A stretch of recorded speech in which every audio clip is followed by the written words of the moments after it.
Это один из парков в центре Праги. До карантина месяц назад здесь гуляли тысячи людей. Сейчас, согласно предписаниям чешских властей, на улицу без причины выходить запрещено. Если забыли дома маску, штраф в 400 евро. Рестораны, кафе и магазины, кроме продуктовых, также не работают. Отношение к ограничениям у чехов разное.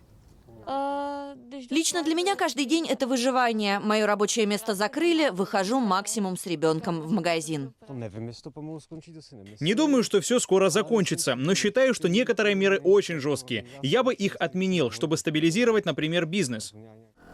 Накануне чешский парламент проголосовал за продолжение карантина в стране до 30 апреля, но уже с более мягкими условиями. В Минздраве перед этим уточнили, распространение коронавируса в стране удалось взять под контроль. Власти уже разрешили занятия спортом на открытых площадках, бегать и ездить на велосипеде, к примеру, можно без масок. Также планируют возобновить работу некоторых магазинов, например, строительных. А с 14 апреля частично откроют и границы, но покидать страну и возвращаться можно будет только при уважительных причинах для поездок в командировку или к родственникам.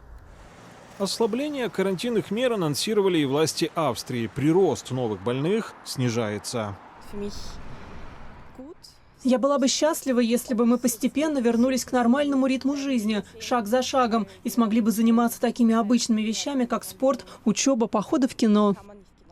Канцлер Австрии Себастьян Курц ослабление карантинных мер назвал воскрешением страны. С 14 апреля заработают все магазины площадью до 400 квадратных метров. Остальные планируют открыть уже в конце апреля. Кафе, гостиницы и школы возобновят работу не раньше середины мая. Ношение масок остается обязательным для похода в магазин или поездок в общественном транспорте.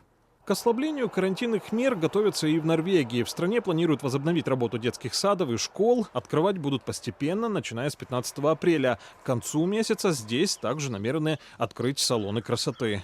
Последние недели показали, что ситуация в Норвегии сейчас намного лучше. От имени всего правительства я хочу сказать спасибо абсолютно всем, кто способствовал тому, чтобы мы победили вирус и начали работать по-другому. В соседней Дании также планируют открыть детские сады и школы, а вот парикмахерские, рестораны, бары, кафе пока под замком. По словам датского премьера, для возвращения к полноценной жизни понадобятся месяцы. Все должны продолжать придерживаться мер безопасности, держать дистанцию, мыть руки и избегать слишком людных встреч. Если нам удастся сохранить стабильные цифры, мы продолжим ослаблять карантин. Единственной страной ЕС, которая не вводила практически никаких ограничений, остается Швеция. По словам главного эпидемиолога страны Андерса Тегнала, шведам проще переболеть коронавирусной инфекцией, живя обычной жизнью. Учебные заведения, бары и кафе работают, на улице играют дети. Власти лишь проводят разъяснительную работу о необходимости соблюдения дистанции и симптомах, при которых лучше оставаться дома или обращаться к врачу. Иван Гребенюк, Сергей Стыценко, Иванна Трутненко и Криштоф Майкснер. Настоящее время.